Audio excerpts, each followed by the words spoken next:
Y'all, I did not see this on my bingo card today. Oh, no, I did not. But here we are.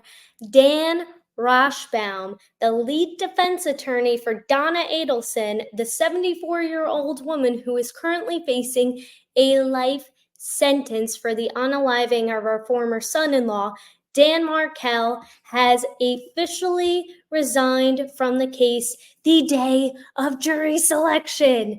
Now, why did he do this? Well, he says he can't represent the accused unaliver because he didn't get a signed waiver from his former client, Donna's son, Chucky Adelson. Hello, and welcome to Alexa's Room, where we are not lawyers, we are not medical professionals, we are not law enforcement, and we are not people who are technologically sensible, because I forgot to double check that the video from yesterday was supposed to be uploaded, and I woke up this morning and it wasn't. So at least I didn't wake up feeling like P. Diddy, because you know how that one worked out. But anyways, we are just people who make mistakes, and people who have opinions about all things going on in the true crime community, including this bombshell news that no one expected.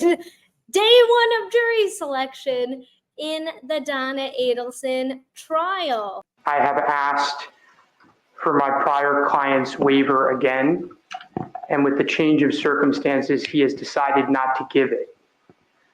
So let me be clear, I have a waiver in the past. It's from December 12th, December 13th, and an independent lawyer spoke to him as well, although did not get a signature on the waiver. So we had a waiver. We thought we had a waiver. We didn't think there was an issue. But given the events of the last 2 days, I approached appellate counsel to get a new waiver.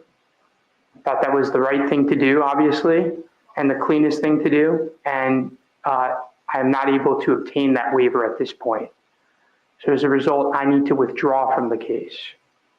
Very well. Does the state wish to be heard concerning the withdrawal of counsel? I don't think I have anything appropriate to say on the matter, Judge. Your Honor, Well put. What you need to do, we would like to. Now, as you can tell, I mean, the prosecution is clearly not happy with the result of this situation, because not for nothing, I mean, Dan, what are you doing, buddy? I mean, not only is Dan Rashbaum the guy who got Charlie Adelson convicted last year for the same crimes that the woman he was currently representing, or formerly now representing, is facing the same exact charges. So you have to wonder, I mean, what is everybody thinking here? Here are some of the comments of what people were saying after this news broke out. Perhaps he should have had the signed waiver in his hand before he represented Donna, or is this some kind of strategic delay tactic? And that's something else that a lot of people are speculating on too. Was this done on purpose on behalf of Team Donna? Well, I guess Mama Donna is just going to get older and grayer, looking as they delay it further. Seems like this family is all about saving themselves and no one else. Yikes. As if this wasn't planned well ahead of time. Exactly. I thought when the DA arrested that it was a bad idea to have the same attorney. Maybe Charlie Adelson had a feeling that the defense was going to throw him under the bus. In my opinion, Rashbaum would have had a hard time separating DA's case from Chucky Adelson's case. Seems like they are fighting harder for the DA. Is Charlie about to turn on his mother? He refused to sign the waiver today for his mom. So what exactly happened? What does this mean? And what can we expect moving forward in the weeks and months ahead of us now that Dan Rashbaum is out of the picture? So this was an interview that was filmed 7 months ago with Joel Waldman from STS. Dan Rashbaum, I believe this was just a little while after it was announced that Donna was going to retain Dan Rashbaum as her attorney for her upcoming trial, where she was facing the same charges that his former client, her son, Charlie Adelson, was previously convicted for. Count one. We, the jury, find as follows as to count one of the indictment, first-degree murder. The defendant is guilty of first-degree murder. Count two. We, the jury, find as follows. So you have to wonder, what the heck was Donna thinking in retaining the same guy as her counsel? But not only that, what was Dan Rashbaum thinking?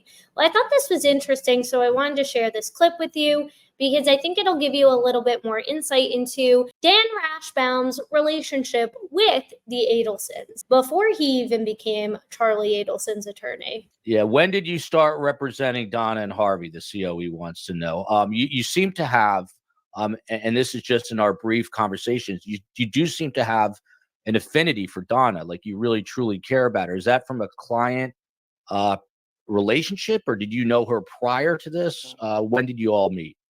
I first met Donna and Harvey Adelson in, I would say, September or October of 2016.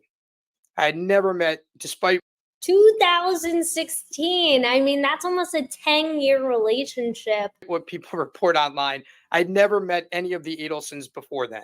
The first time I met them was after the probable cause affidavit was leaked by the Tallahassee Police Department. I'd met them about a month or two later when it was determined that they needed that they should get representation. And that's the first time I met them. And as far as my affinity for Donna goes, it's true. And I don't know why it is. It could be from the years of representing her. It could be that she has some similarities to my own mother. I don't know. But I definitely have an affinity for Donna that I don't usually have in clients. I care for her very much. But I first met them in, I guess, the fall of 2016. So some might say a little bit too much, Danny boy, and she reminds you of your mother. I mean, I don't know, that paints kind of a gruesome picture in my mind, but hey, to each his own. I guess, not everybody's parent is perfect. I mean, this is from the Tallahassee Democrat.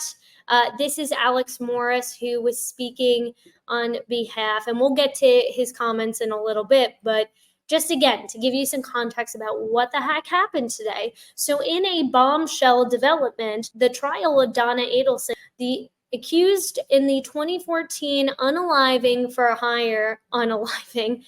what a weird mouthful, of Dan Markell, went off the rails on the first day of jury selection after her lead attorney, Dan Rashbaum of Miami, withdrew over conflicts of interest. I mean, could we all say we saw this coming? Yes, we could, Dan. If we could all have seen this coming, I mean, didn't you?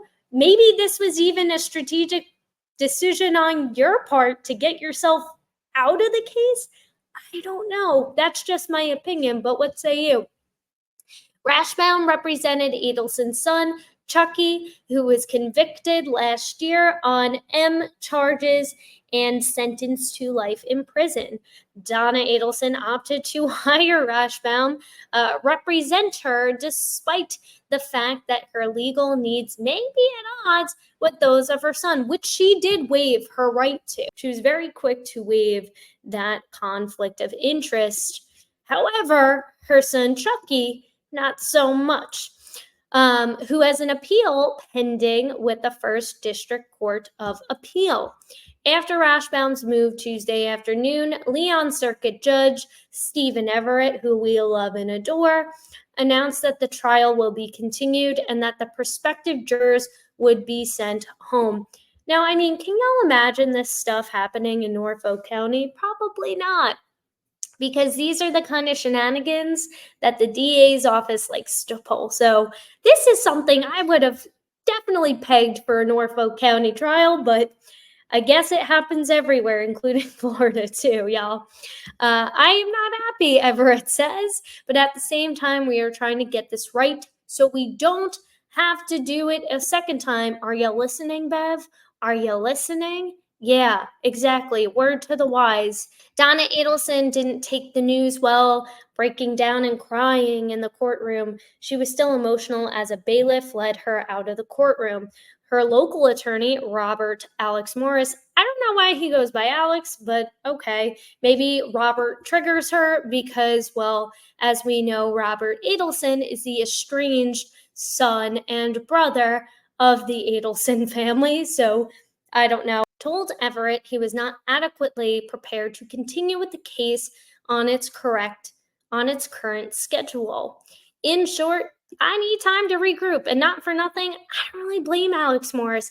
In fact, he's kind of charming in a way, and I think he would better suit Donna and better suit whatever jury is eventually selected if this does go to trial, because as you'll hear from her attorney, now lead counsel Alex Morris, you might see that he might be cooking up something in the background. Morris, Donna Adelson's newly minted lead attorney, told reporters outside the courthouse that the parties were discussing holding the trial sometime between November and February. I mean, November is still pretty soon, so I don't know. I mean, Alex Morris has been co-counsel for several months now, so he probably doesn't need too much time, but probably enough time to get somebody else to help him out, because this is quite the undertaking for one person, considering how many people are involved in this case. But this also makes me scream, because if it is going to happen sometime between November and February, that means that this could happen during the Karen Reed retrial. And my God, if that's going to happen, I am going to lose my frickin' mind. That is going to be like stimulation overload, but we will get through it and we will cover both if we have to. He also said the continuance was ultimately for the best, which I tend to agree with. I think that it's going to open up opportunities as it relates to negotiation. So you can see he's already kind of going down this path of, do we really want to go to trial, or do we want to try and talk to Georgia Kappelman and the DA again? I don't know. So we'll see. What derailed the trial before it could even begin? All right, well, Everett set a case management session for October 15th, so we will be streaming that here on Alexasrewm when that happens. It's possible a new trial won't happen, though, until 2025, and that's probably more than likely. I mean, we've seen how far out the Koberger case has been pushed, so it wouldn't surprise me in the least bit if this gets pushed back even further out than February. On Monday, less than 24 hours before jury selection was set to commence, an appellate lawyer for Adelson's son, Chucky Adelson, who was convicted last year in Dan Markel's unaliving, announced that he would not waive any conflict of interest involving his lawyer in that trial, Dan Rashbaum, who is also representing now Donna Adelson. So here's the problem. Charlie Adelson was listed as a state witness in this trial, which set up the possibility that he could be cross-examined by Rashbaum. Now, I'm assuming that Dan Rashbaum's line of thinking was, well, if I get another attorney, then he could just do the cross-examination, right? Like, there would be no conflict of interest. Well, of course there would be, no duh, because he's sharing the same information as you. And if you're going to go with the same case that you presented in the last trial, there's going to be a little bit of crossover. But hey, I don't know. Maybe this was Dan Rashbaum's master plan to get himself booted out of this case because he secretly can't stand Donna. I don't know. That is a working theory I have, but what say you? Filed a notification that Mr. Adelson was notifying the court that he had an objection to Mr. Rashbaum conducting cross-examination of Mr. Adelson because of his prior representation. That expanded to Mr. Adelson's objection that Mr. Rashbaum continue representation of his mother. As a result of the objections, where there once was agreement, there are now objections. Mr. Rashbaum is withdrawn from the case. That's correct. Okay. Yes, we'll be proceeding forward with myself as lead counsel, and we're looking into what other lawyers may be associated with the case. I don't have a belief that it would be anyone down south at this point. I anticipate somebody local. And then everyone. which is really interesting too, because as we know, even though Dan is initially from Florida, he's not really seen as kind of like a local guy. But it seems that with Alex Morris, he's taking a much more local, local feel, a man of the community or gal of the community kind of approach. And I feel like if they do go to trial, it might actually serve Donna better than having somebody like a Dan Rashbaum, somebody who's a little bit more performative and more of a hotshot, if you will. Knew about this. Everyone knew about how fraught with difficulty the situation was with the same lawyer, Mr. Rashbaum, representing Charlie and Donna. How did we get here? If everyone knew that, how did we end up with a continuance today? I mean, that's an excellent question. How did we get here? Well, I think everyone knew that the conflict existed, or the potential of the conflict. There were waivers in place that seemingly resolved the conflict issue. But as is anyone's right in that circumstance, their consent or their permission was revoked. And as a result, that brought a termination to that game plan, if you will, and necessitated a different one. And that's the reason for the continuance.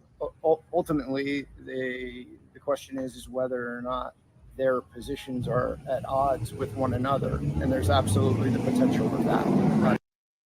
So now I want to jump into the actual events of today. So now that we know what happened, how we got here, and what Donna's team plans on doing in the weeks and months to come, I mean, it seems like they're going to kind of roll with the punches. It sounds like Alex Morris is going to try and negotiate some kind of a deal, or at least entertain the conversation. Whether I just like brought out the total New York in me. Whether or not the DA's office actually wants to entertain that conversation is a different story. I have my own opinions about that. I personally don't think that the DA's office is going to settle for some kind of plea agreement with Donna unless they have something bigger that they've been waiting on and they're trying to use to get Wendy. I don't know. Some people are speculating, are they going to, while they're waiting on Donna, are they going to pivot to Wendy? I don't really know. I don't think so. I don't think it'd be in their best interest, just from overall what we've seen in terms of evidence that has come into play in this saga. I don't really think they have much more than a lot of circumstantial evidence, which I guess you could argue would be the same for Donna's case, but Donna seems to have a lot more of a stronger motive to unalive Dan as per her communications. But then again, that's all we've seen really so far. We don't know how much more the FBI has been holding on to, how much more the state has been holding on to. There could be much more in the bank that they were waiting to leak out in this trial before they go for Wendy. So let me know what you think in the comment section below. I don't think they're going to pivot quite yet to Wendy until they do get Donna. Or if Charlie flips, I don't know. I don't know. What say you? So let's jump into today's hearing.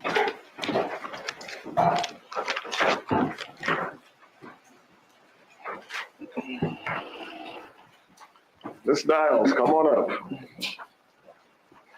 And what a fun judge. He's just so engaging.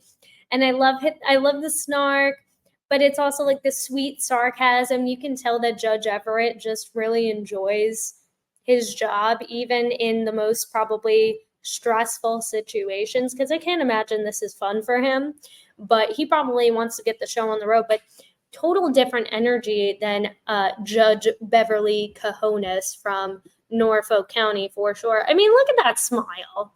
I just want to, he's just such a sweet man. You can stand at the lectern if you wish.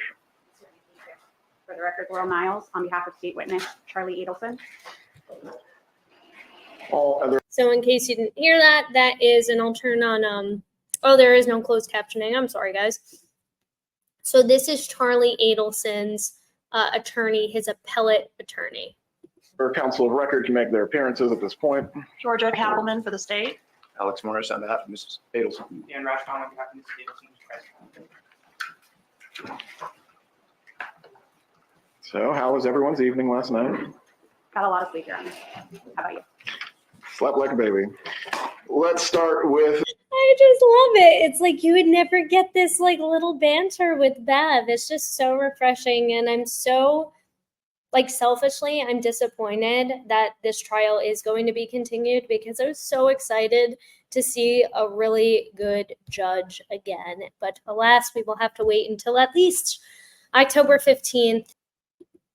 the notice of invoking rights and non-waiver of conflict of interest by Mr. Adelson. Do you have anything to argue beyond what's in the pleading? Your Honor, I'm not here to advocate for a position for the court to do something in this case. The only thing I intended to do with my filing is to invoke Mr. Adelson's rights, to put the parties in the court on notice that he does intend to invoke his rights. Right.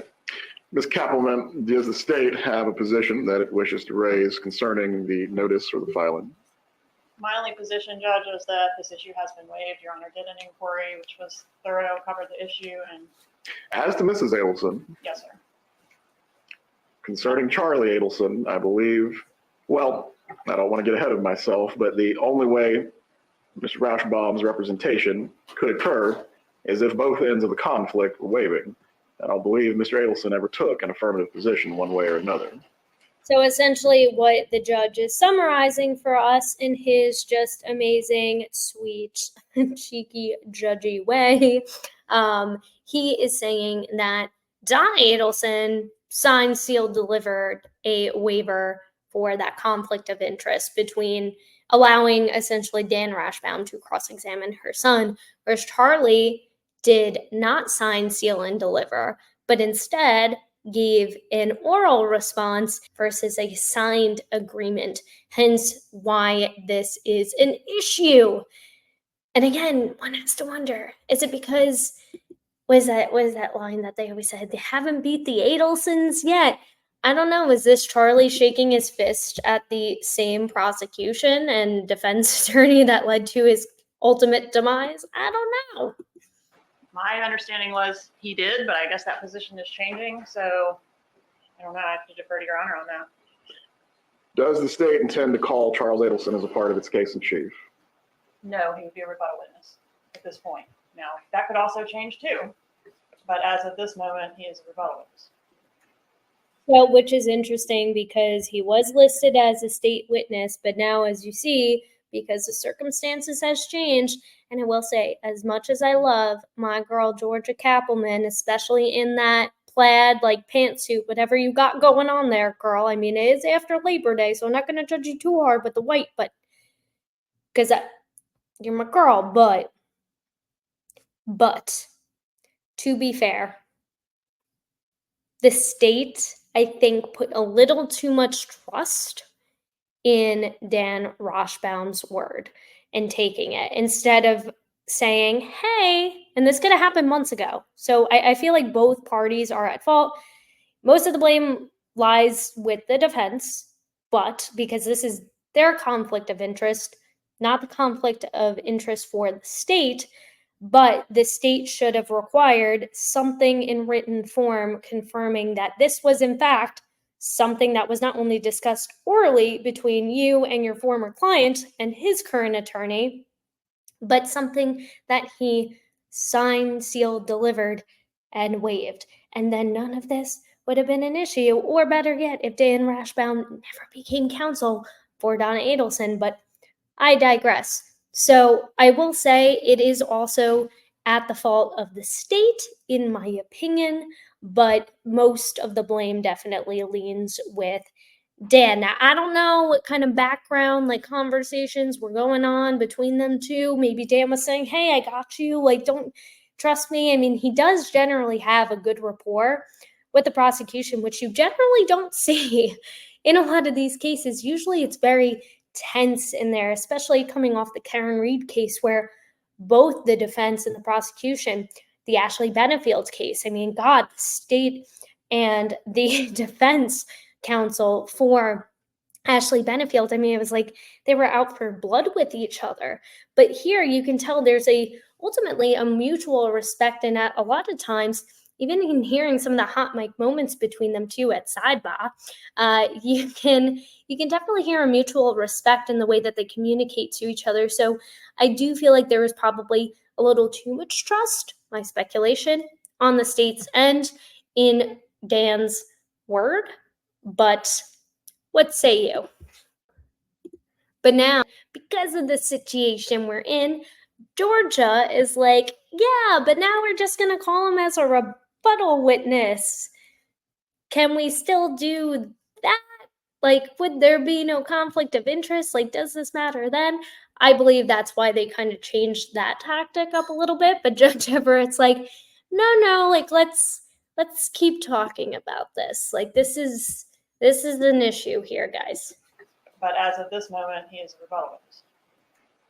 Ms. Niles, is there a reason that your client waited until yesterday to assert his invocation of this right and non-waiver? Your Honor, I think the critical question is when the conflict arose. So. Oh, the conflict has been there. The conflict is clear on its face. It's as clear as my nose. Is I love the snark. It's so adorable. there a reason your client did not assert this until yesterday? Your Honor, my understanding is that my client has not waived at any point. And so asserting it yesterday was merely putting the parties on notice of that non-waiver. I mean, the fact that he's listed in discovery as a Category A witness does not mean that the state is going to call him as a witness at trial. I think the conflict arose when my office received a subpoena for his trial testimony, which was last week on September 11th, and then he was transported to the jail on September 13th. Mr. Efferman was able to meet with him at 8 o'clock in the morning on Saturday the 14th. And then at that point, without revealing any confidential communications with our client, we became aware that all the parties needed to be on notice that there was no waiver and that he does intend to invoke his rights. And so our notice was filed the next business day, Monday morning. It was later in the morning, but we were trying to get it done. We were a non-party, so we were having some trouble figuring out how to get it filed, but we drafted it and alerted the parties and the court as soon as we knew that this was an imminent issue, that his rights were imminently potentially going to be violated. Now, I don't think, excuse me, I don't believe that they would be violated until he takes the witness stand. And at that point, either his former counsel attempts to cross-examine him, or another member of the defense team attempts to cross-examine him, or they advance an interest that is materially adverse to his interest. So I think the potential for conflict was always there, but the conflict arose. It's going to arise on the witness stand. It has not quite yet arisen. But the potential for conflict, it's simmering, not boiling. Yes, Your Honor, it's burgeoning. Mr. Oh my God, his analogies. I love it. Like, how can you not love him? He's so adorable. Morris. Yes, sir. Judge, when I came into the case, at the inception of the case, obviously I was aware of the fact that Mr. Rashbaum had represented Mr. Adelson. I was aware of the conflict, whether it's arisen or not. My view of it is that it's always been there and been present. As a result of that, I have been walled off from everything as it relates to any discovery from that prior case, any notes. I've not had any conversations with Mr. Rashbaum about Mr. Adelson's evidence or property. I mean, but like, how is that humanly possible? Like, it's a little too close for comfort, and one has to believe that that was half the reason why Dan, I have to assume that Dan was the one to suggest, hey, we should probably get somebody else to co-chair me just in case this is a thing and Charlie wants to be difficult, because ultimately he would know Charlie, probably better than a lot of people, and probably even better than Donna knows him now, because they've been separated for as long as they have. And, obviously prison changes you, but, it really is survival of the fittest. And, even though he might have been mama's boy back on the outside, now he's on the inside and he has to look out for himself. So a lot of people are speculating, is he going to turn? Is he going to flip? I think if he was, this would have been the opportunity to do so. And maybe there would have been some kind of deal in place between him and the state. But I don't know. What say you? I think this was definitely more of a tactical move on Charlie's end to buy him some extra time and to go through the appeal process and allow him and his attorneys to really put together their case in front of the appellate court as best as they could. The first instance that I met Mr. Adelson was this past weekend on Saturday with Mr. Offerman. In fact, Mr. Adelson queried whether or not I had seen his phone. I said no. But we planned for this exact circumstance. And the idea was that I was going to conduct any cross-examination if Mr. Adelson were to testify. Mr. Offerman's motion argues to impute the conflict absent a showing, a good faith showing of an ethical wall. I think that we've done that, but of course, as I mentioned in my response, we plan in the alternative if we're forced in that direction of securing alternate counsel. When was the third-party counsel retained?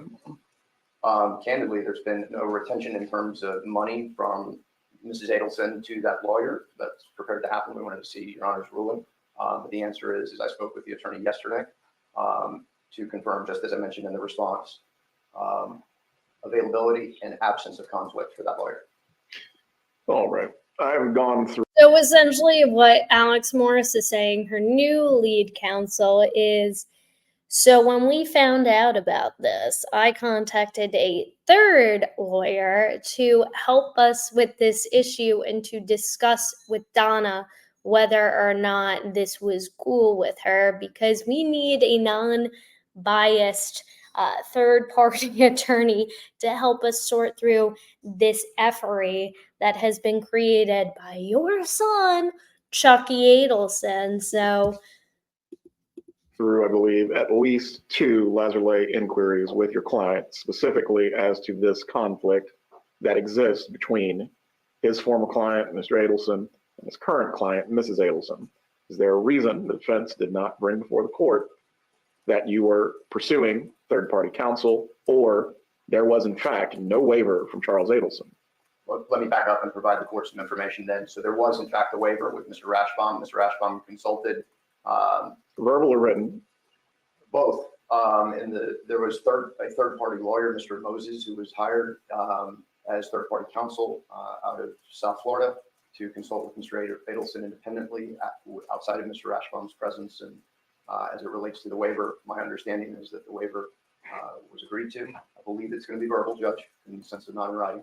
The written portion of it is the lawyer who consulted with Mr. Adelson.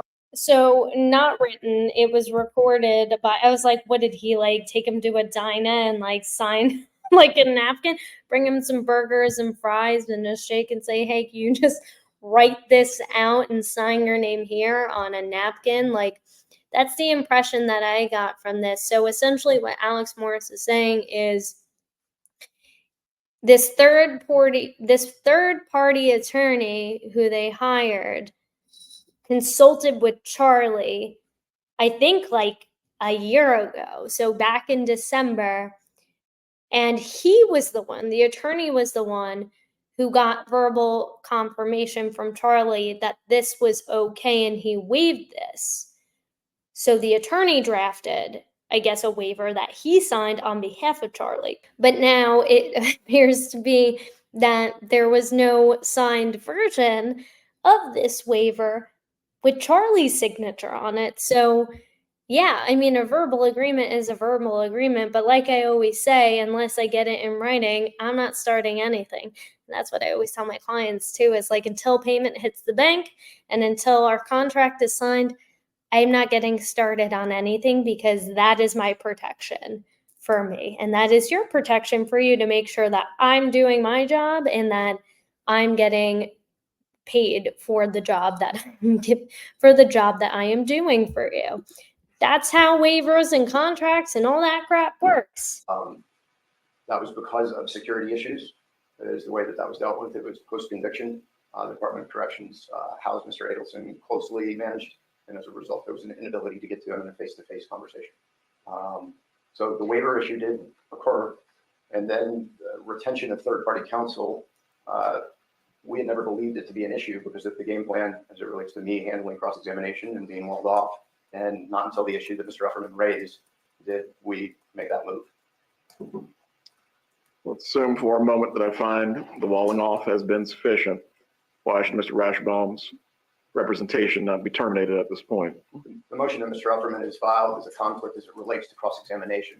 Mr. Adelson, as I understand it, his objection is not to Mr. Rashbaum's continued representation of Mr. Adelson. Well, your client has a right to effective representation at every single critical stage.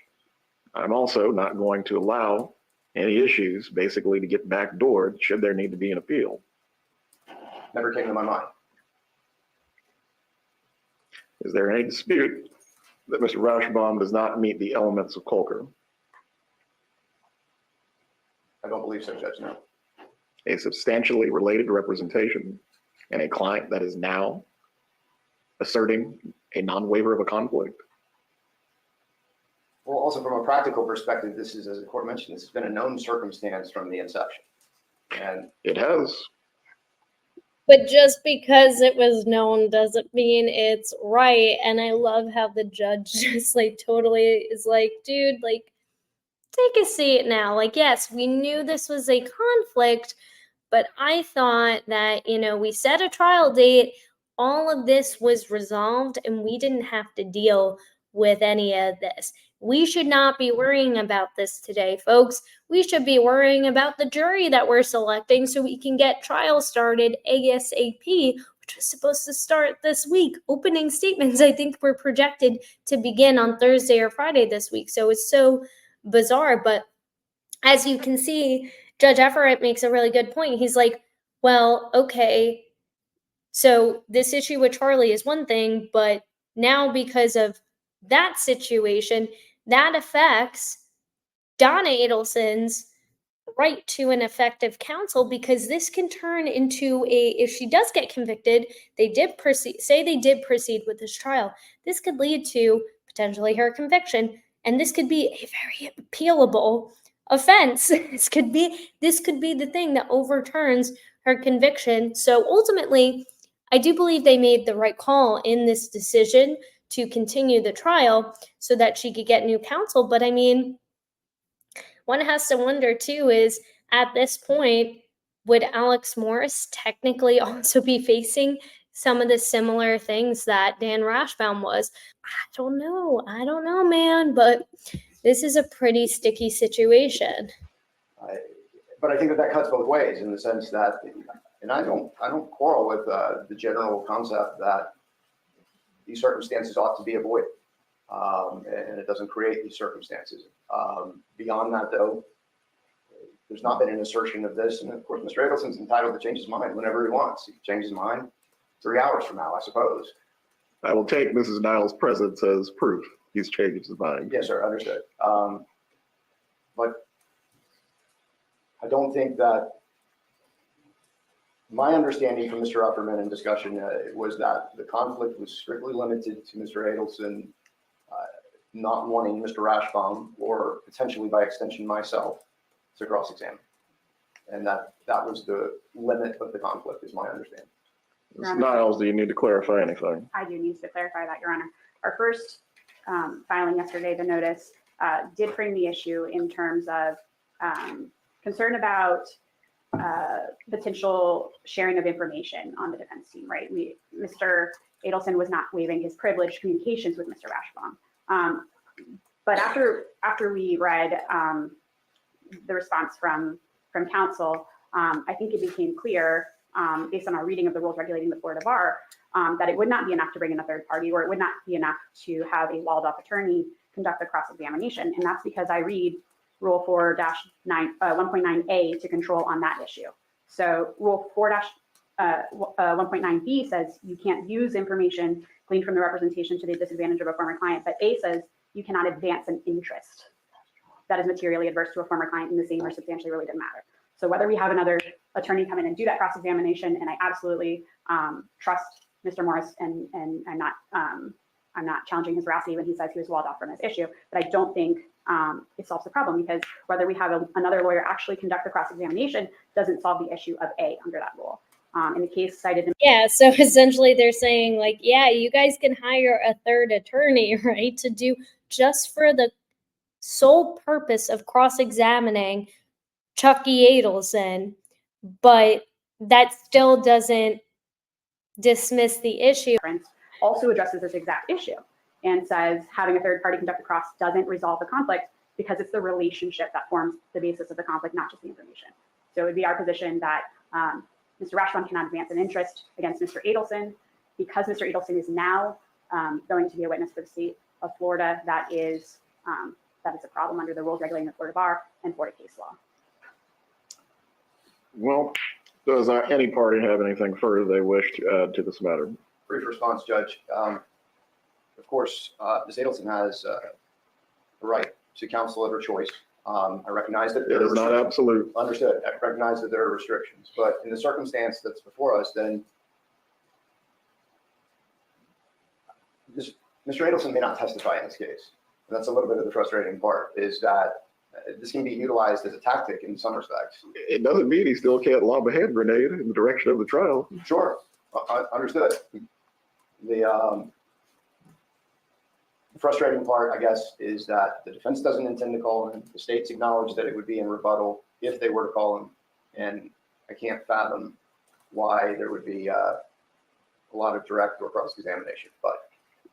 Well, I mean, not for nothing. The state's only doing that because the state was only attempting to do that is so they could call him, because you know damn well that they were going to call Chucky. Like, there's no way that, I mean, it's, yes, they could present the evidence at hand linking Donna and Charlie together for sure, and Donna and Katie together with the checks and everything and all that, and her, getting hired and working at the Adelson Institute. But nevertheless, it's not as strong or compelling than seeing the convicted son of the alleged accuser, of the alleged unaliver, who's currently the defendant, than getting testimony direct from the horse's mouth. So, I mean, to say, I understand the argument, and while it's a legitimate argument, the case is not nearly as strong without Charlie. This witness cannot be properly cross-examined. Your client has lost the right to effective representation, and therefore we have an issue relating to whether or not a new trial is merited. At the outset, it is foolish to charge forward under the circumstances. I can examine your client if she's willing to waive the issue of the conflict and also waive the issue on appeal. That still does not per se resolve the matter. Do you wish for me to examine your client? May I just moment, Judge? Go ahead. Yeah, they're going to examine, Judge Everett's going to examine Donna.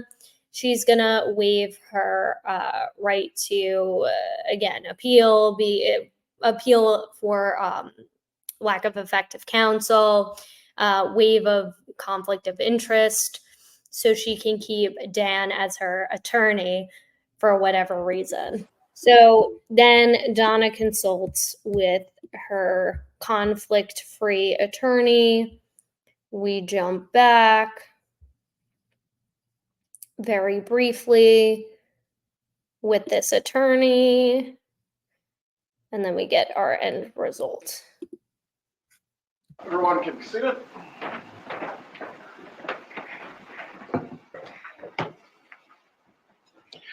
Let's pick back up where we were earlier. I believe Ms. Adelson was consulting with independent counsel on that matter. Has she had sufficient time to do so? Judge, I think I'll let independent counsel, Mr. Commissar, speak to that. Mr. Commissar? Yes, Your Honor. May it please the court, just for your awareness, I've been involved in this since yesterday. She has had a chance. This is the guy that they're like, hey, we're going to need somebody to help. And he's like, yeah, I just met these people like 24 hours ago. So just want to put that out there in the stratosphere. She has had a chance to speak with me. She's in a position where she would not like to lose Mr. Rashbaum. She's willing to make any waivers that are necessary. She's not seeking a continuance, and she's fine with currently unprepared counsel conducting cross-examination of Mr. Adelson should he be called. Well, let's go ahead and finish the colloquy that we started earlier concerning the waivers. So Donna's like, I don't give a F. I want Danny Rash. Ms. Adelson, if you can stand once again, you have already been sworn. Now that you've had the opportunity to discuss with Mr. Commissar the issues that are related to the conflict of Mr. Rashbaum, and also any issues as it would relate to proceeding forward under these circumstances, are you in fact waiving any conflicts regarding Mr. Rashbaum? Yes, sir. Do you also waive any issue on a future appeal regarding the issue of your son's cross-examination, as it pertains both to the preparation of any counsel who would perform that cross-examination or the fact that it may not be adequate representation? You may be seated. Does the state have anything to raise concerning this matter at this point? Just that the state is in agreement with proceeding as outlined by defense counsel. In the limited research I was able to do on the issue, it seems like a lot of the times when it goes the other way and the court in its discretion decides to boot the counsel of record for conflict, the state is seeking that. So I just want to put on the record that we are not seeking for your honor to do that in this situation. To dismiss Mr. Rauschbaum. Correct. Very well. I'm going to perform my additional research before we continue this afternoon. They want them Russian bottom jeans, rash with the rash. Concerning whether or not this waiver is sufficient. The defendant has made it. She has made it voluntarily. At the same time, whether it is sufficient to survive any review, that is really where my mindset is at this point. Unless any other party has something to raise, we'll be in recess and get started again at 1:30. Judge, as Ms. Niles, in speaking with her during the break, is she and Mr. Ackerman are meeting with Mr. Adelson, because the question has arisen as to whether or not there's a conflict as it relates to cross-examination, or if Mr. Adelson were to have a continued objection to his representation, continued representation of Ms. Adelson. I think that there's some thought that that needs to be confirmed from Mr. Adelson first, because if he takes a different position, it would seemingly disqualify Mr. Rauschbaum altogether.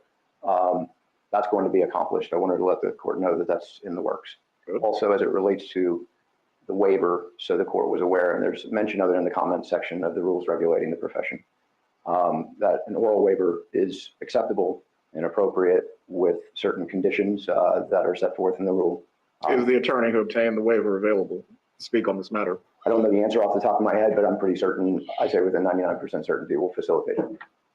Go ahead. Does Your Honor need, that's why I'm mentioning this. Should I, excuse me, Judge. By me, and then the independent waiver did not get a signature, but you could testify as an independent waiver. Does Your Honor feel like you need to hear from me? So we have a fully developed record? Yes. Okay, let me make arrangements during the break, and I'll alert chambers as to how quickly we can do that, so we don't waste time this afternoon if possible. Please do. Yes, sir. I'm going to have the afternoon jurors report at 2 o'clock, so that way no one's time is wasted while we're going through these matters. Mr. Commissar, you had something else to add? Yes, Your Honor. Just as we're talking about perfecting a record, I just wanted to note that as the independent counsel, I was given an opportunity by the court to meet with her independently. The bailiff gave us some privacy here. I was able to meet with her for easily 30 minutes. And I'm not revealing any of our confidences, but this was not a squishy situation. Once I was able to articulate the options and how they can result in delay or the opportunity to prepare, this, I can say, was a strategy decision that is being made by a defendant who does not want to delay their case, but understands that the representation they're going to get from my cross-examination is not what they might get from another lawyer, or definitely not what they're going to get from me with a year of preparation. So it may look odd in a cold record having a lawyer come in this morning and advise somebody to waive such an important right. I was able to articulate the options, but I did not necessarily advise somebody to waive their rights. He's trying to cover his butt too, because he's like, I did what I was called in to do. But I mean, imagine, like, this is a huge, huge matter. And like Donna's like, nah, I want that Russian bottom jean. Like, I want rash. And she talked to this dude for 30 minutes. I mean, I can't imagine making that important of a decision in 30 minutes. But I mean, I guess that's how much trust she has built up with Daniel Rauschbaum. I mean, a lot of people are like, oh, he's trying to squeeze as much money out of the Adelsons as possible. And maybe that's true. But I mean, I think low key, this was kind of like his I don't want to say lack of responsibility, but his him allowing this to kind of fall through the cracks, something so dumb like this. I don't know. Was it a mistake, an honest mistake, or was it done purposeful? Was it a purposeful mistake? and his attempt to get out before things even began. I don't know. What say you? So they're going to go back to recess. Well, Mr. Morris, do you wish the court to engage in any further colloquy with Ms. Adelson concerning this matter? Not at this point, Judge. Very well.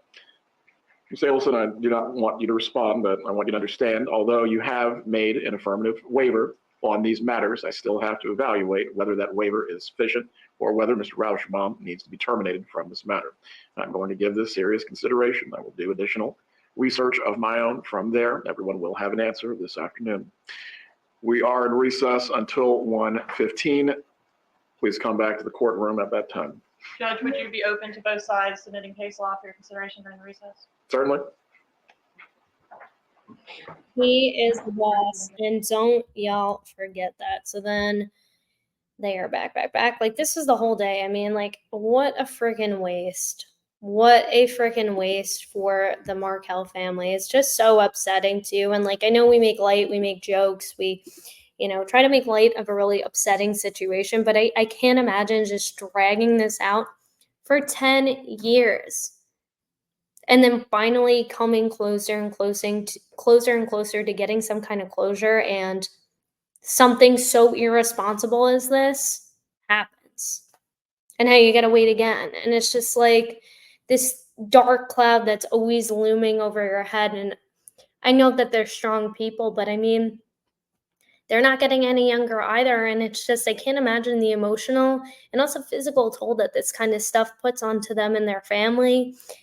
And not for nothing, they're also traveling from Canada too. Like, they're not, these are folks who aren't in the United States, who don't live in the Florida area. Every time they go to attend trial, if they can, sometimes they can only attend via Zoom and watch through there. They have to fly out. I mean, the expenses, all of that, it's just so upsetting and sad. So freaking sad. So now they're back. Good afternoon, everyone can be seated.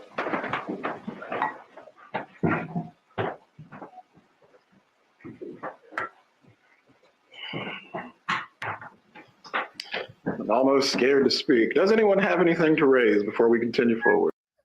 I mean, like, that is never a good, like, intro, but Judge Everett's like, yeah, like, there ain't no way around this. This is, there's no, we can't move forward. Yes, Judge. Matt, first lecture. You may. So this is the moment we saw before. So, Judge, with the surprise issues of the last couple of days, I have asked for my prior client's waiver again, and with the change of circumstances, he has decided not to give it. So let me be clear, I have a waiver in the past. It's from December 12th, December 13th, and an independent lawyer spoke to him as well, although did not get a signature on the waiver. So we had a waiver. We thought we had a waiver. We didn't think there was an issue. But given the events of the last 2 days, I approached appellate counsel to get a new waiver. I thought that was the right thing to do, obviously, and the cleanest thing to do. And I'm not able to obtain that waiver at this point. So as a result, I need to withdraw from the case. Very well. Does the state wish to be heard concerning withdrawal of counsel? I don't think I have anything appropriate to say on the matter, Judge. Your Honor, Well that's what put. you need to do. We'd like to proceed, and I'd ask Your Honor to inquire whether we can proceed with second chair representing Ms. Adelson, but obviously we're ready for trial and there's a lot at stake. Mr. Morris, are you prepared to move through this trial without Mr. Rauschbaum? Judge, I didn't know. I tried to think about all of the different potential rabbit trails, and the short answer is I do not believe that I am going to be able to be adequately prepared to proceed forward with the present calendar, primarily because of the division of labor in the case. I would move to continue for a brief period of time. That's also, in speaking with Mr. Offerman, which is an issue that I'm going to request that we address, the objection by Mr. Adelson would still pertain to my cross-examination, and by extension, the third party would conduct cross-examination. In short, I need time to regroup. Before we finish today, I will have the in-camera hearing review concerning whether you have been properly walled off. As to the withdrawal of lead counsel, I am going to permit it. The conflict issues are so severe, I believe, to move forward with the trial. Ms. Kappelman, Ms. Dugan would place us in a position where we would end up in a reversal. Let's go ahead and set a case management date as to all the expense that has been undertaken with moving witnesses and preparing for trial. The state certainly, as a part of any cost of prosecution, if you are successful, may seek those costs as it relates to today, as this continuance will be charged to the defendant. As to a new date, when would the parties like to have a case management? I think as soon as possible, Judge. I'm prepared to brainstorm with Ms. Kappelman and Ms. Dugan of the state to be able to get a trial date if we wanted to do that. So I don't know if we need additional time. Ms. Dugan advises she has a court date October 15th, so that would be my suggestion. 10:15 at 2:30 will be the follow-up case management to today. On the 15th of October, that's 2 days before my birthday. So happy birthday to me, y'all. And there you have it. Let's play the rest. Before we go into recess, I am going to conduct the in-camera hearing with Mr. Morris as to any remaining issue of who should conduct the cross-examination of Charles Adelson if called as a witness. If the court reporter can meet me in the jury room, Mr. Morris, please as well. I think this was ultimately the best move for both parties because, and mostly for the Markells, as horrible as it is, I think it was the best decision because if this did come up, and she did get convicted, as I said earlier, this was easily appealable by her. It avoids so many problems in the future, and I think it was a good call. Ultimately, but what say you? Do you think that they should have pressed forward anyways? Do you think the judge should have inquired a little bit more? Do you think he should have called to interview Charlie and see? Because I believe he was in Leon County here at the point they had already kind of shipped him over from South Dakota. Because remember, if you've been following this case, he had to get moved from Florida to South Dakota because he was facing some troubles inside the prison cells. So there's that. But yeah, I'm sick of watching Donna cry. Don't feel bad for her.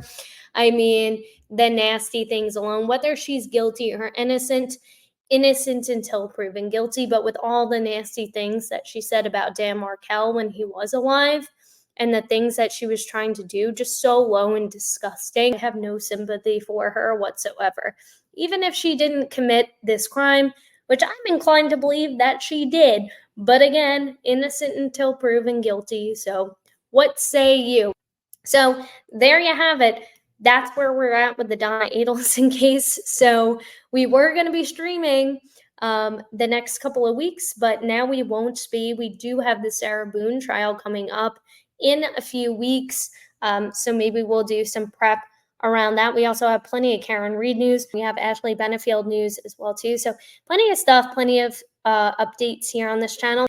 Leave your case suggestions. You can fire over an email at alexasrewm@gmail.com for any of your case suggestions. I would love to know the kind of stories that fascinate you the most. I mean, there's so many that, I mean, I've been keeping in in my memory vault for a long time that have deeply fascinated me, that I'm thinking about covering too. Those will be more deep dives, so just stay tuned for all of that. I'm going to start rolling out some members only content as well too this week. So if you aren't a member, now's the best time to become a member. I know we haven't really done anything in regards to that.